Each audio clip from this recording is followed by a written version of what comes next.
Hi, welcome back to Greenstone Ivy. So I wasn't planning on making a video. I've been making bird baths all day and the time now is 5:25 and I was planning on going home at a reasonable hour, but my dishwasher is broken in my kitchen in my workshop. And I know it sounds daft to have a dishwasher in the kitchen in the workshop, but the cups get really dirty and we have a lot of guests, so we make a lot of coffee, we have a lot of people coming round, everyone's always having a cappuccino or an espresso, or we're making something for dinner, so there's always lots of pots, so it's nice to have a dishwasher. And we got given our original one for free, and then once you've had it you can't kind of go back, so I bought a new one. I bought it off Facebook Marketplace, but I can't pick it up until 6:30, so I've got just under an hour, and I thought, what can I do in just under an hour? And I thought, well, I could probably do some of the accounts, probably reply some to the emails, but I thought it'd be more fun to try and teach you all how to carve in an hour. So I've got a piece of stone I found outside. It's been kicking about for ages. It's got, I saw a wood louse on it a minute ago. It's been out there a long time. I've got the stencil for a job I'm going to be doing next, so I thought we'd pinch the number 4 from out of there, and I thought I'd see if I can teach you to carve a number 4. So I'm going to mark it up on the stone now. I'm going to get some chisels and I'm going to show you how I'd carve it and try and talk you through it. So I've got my number 4, I've just pinched it out of the next job, so I'm just going to lay it on anywhere. We'll mark it up. Nice sharp pencil. I normally like to have the stone a little bit damp. I think it takes the lead in well and it stays on well. When it's too dry it just sits on the surface and dusts off, but then if I use some of my stonemasonry pencils, what I use for marking out on the bird baths, I think it can be really hard to get off, and you're scrubbing and scrubbing and scrubbing. So I've marked it out. We've got our number 4. Place that to one side. We'll keep that safe because it's actually for a job. We'll put that back in the packet. So the next thing we're going to do, we're going to get some chisels. So we're going to get an 8mm chisel, and then we'll get a 4mm chisel. We'll get the sharpening block. We'll put them there. And we'll get a hammer. So we're going to go with the 600-gram dummy hammer. So I'll just place you back here. So we're on the clock. So we'll sharpen the chisels. Probably don't need it, but I always do.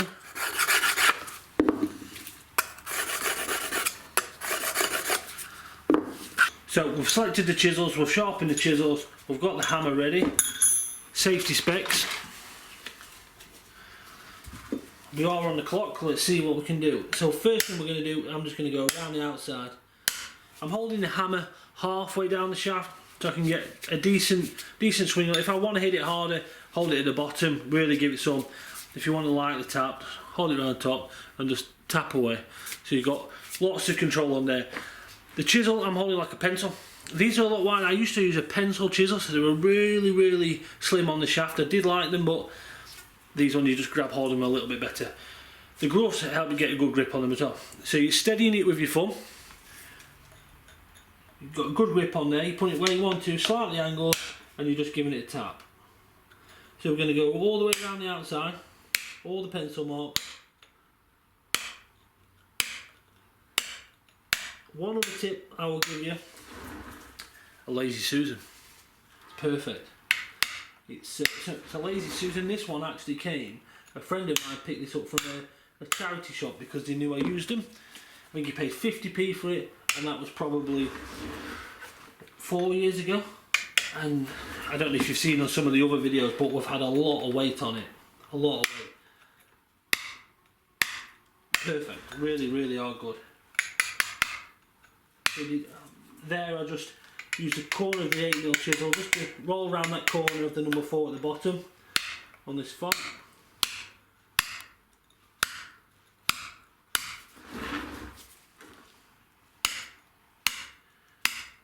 This stone here is a piece of Derbyshire gritstone. It's from a quarry called Bretton Moor. Really nice stone to use. I use it for a lot of my jobs, probably house signs, probably 90% of my stone house signs. I use Welsh slate for the slate ones, and then I've got a few other bits of slate I use. I use a bit of limestone, some Lincolnshire limestone from time to time. Depends all of my memorial stones, local ones as well, because the local stone, I use this Derbyshire gritstone from a friend of mine's quarry, really nice. So next stage, we've gone round the outside, so we've got the 8mm chisel. Now we're just going to move some of the material, so we're going to just hold it at that angle, so natural angle as it's going down, a little bit of swing on the hammer again like before, and we're going to tap it down. I'm just going to move some material just on the widest part we'll start with.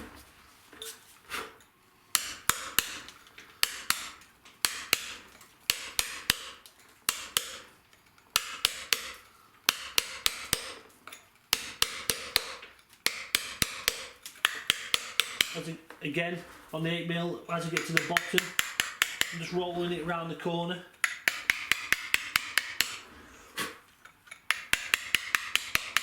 Flat down the side.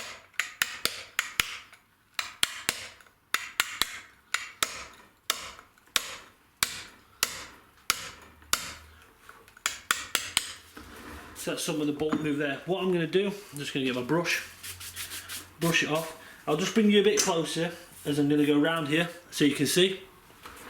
And take this chunk out, so I'll move down to my 4mm chisel for this. So I've just brought you a little bit closer. So we'll start by doing this side here. So again, I'm going round the outside with the chisel, just working my way down. Edge of the chisel, just rolling it round the corner. If you want to change angle, you've got the Lazy Susan. It makes it really nice.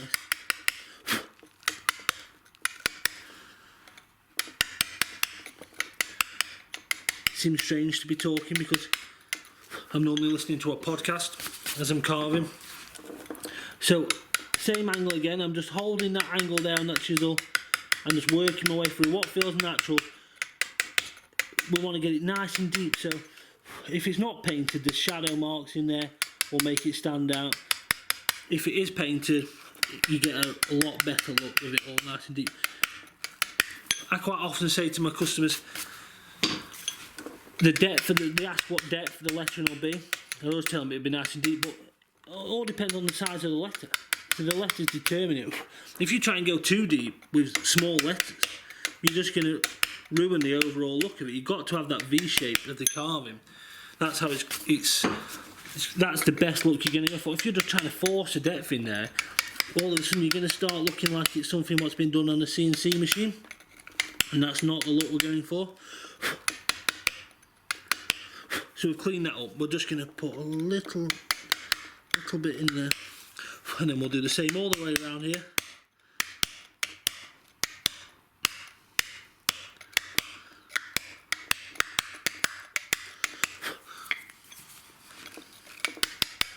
Slide it just along there, tapping away. Really nice stone. Makes life so easy with a piece of stone like this. This is actually an old piece of walling stone, and we've had the face has been ground off for a project at some point what we've not used it for, and it's been sat outside, I don't know, 18 months. So it's been there a good while. So it's nice to be able to use it up for something.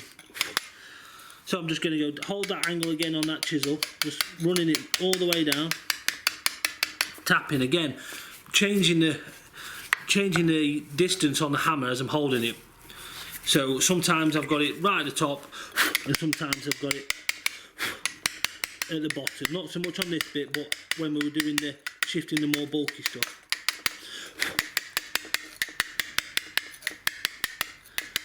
So we're at the top. So as we get into the tops of the number 4, just here, we want to make sure them lines are going to be really crisp.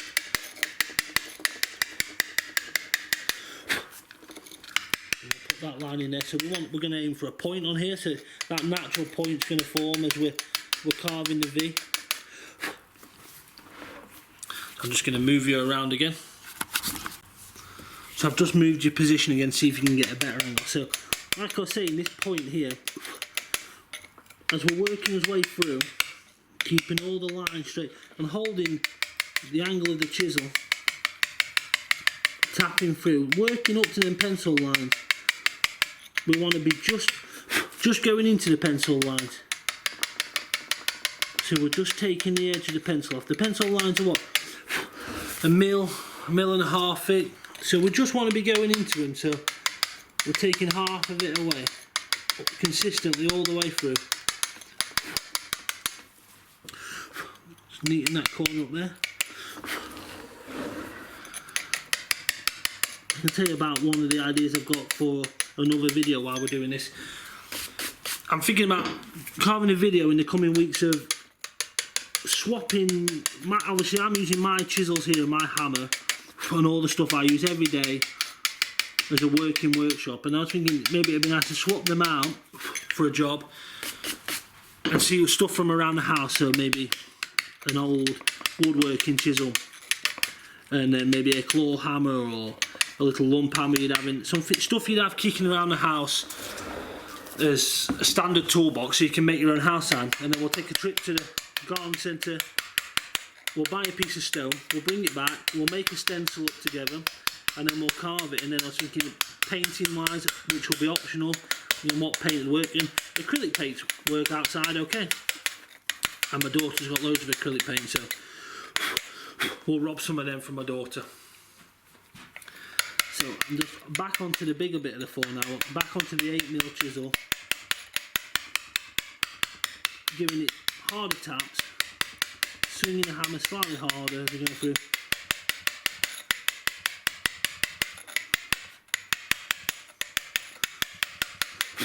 Just working my way up, finding that natural angle the number 4 wants to be.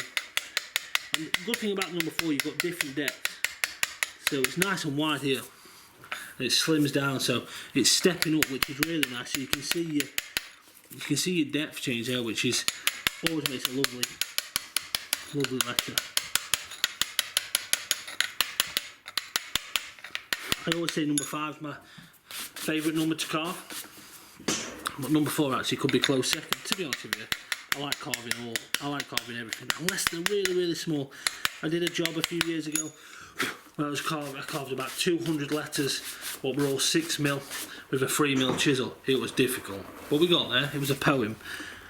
So I'm just going now, I'm just into the corners, just crisping it up, so we're really highlighting the carving, just checking on everything that it's, and swapping between chisels, making sure everything's just right up against the pencil lines. I'm trying to work out what angle we're holding the chisel out on the deep bit. I mean, what angle would we say that is? What, 45 degrees in there? Yeah. I think we're probably holding working our way down to, not starting off with, but working our way down to about 45 degrees. This is nice and thin in the bottom corner.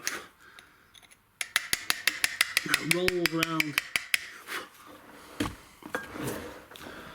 I'll put that in a bad place. It's because we're on the clock, so we're rushing.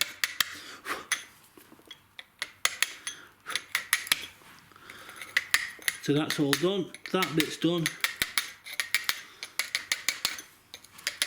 And then you can use the back to the, every now and again if you want to sharpen it, especially as you get into the end, I do. So just sharpen that back, I'll just show you there, just sharpening, quickly running through that on the number 8 chisel. So what I'm going to do here, I'm just going to run it through one consistent through, just to put a nice finish on there. And we'll do that all the way around here.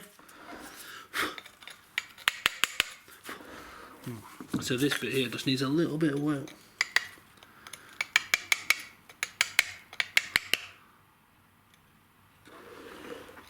You can't fully see it on the camera now.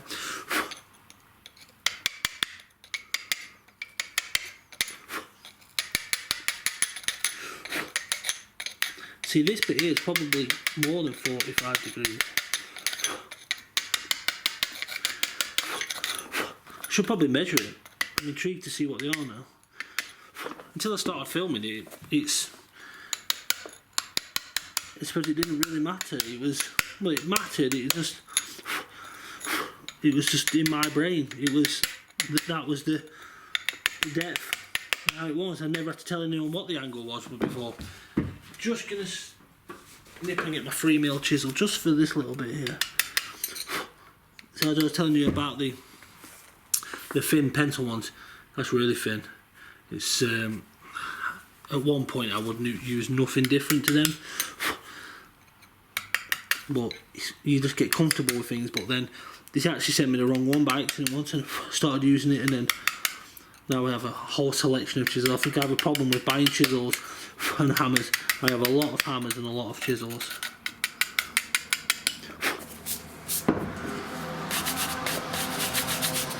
I'm just going to move the camera again. So I've moved you a bit, again back up there so you can just see me finishing off.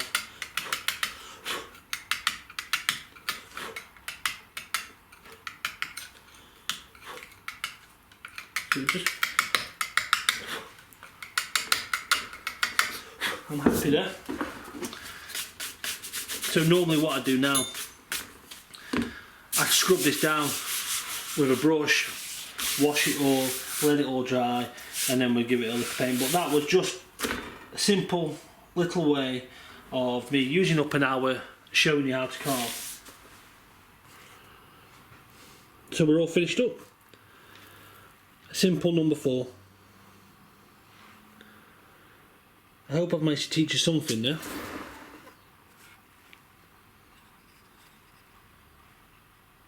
That's it, all done. We've managed to carve a simple little number 4. I hope you've enjoyed that. I hope you've managed to learn something from that. I still have just under 40 minutes before I have to go and collect my dishwasher, so I probably am going to have to do some emails after all.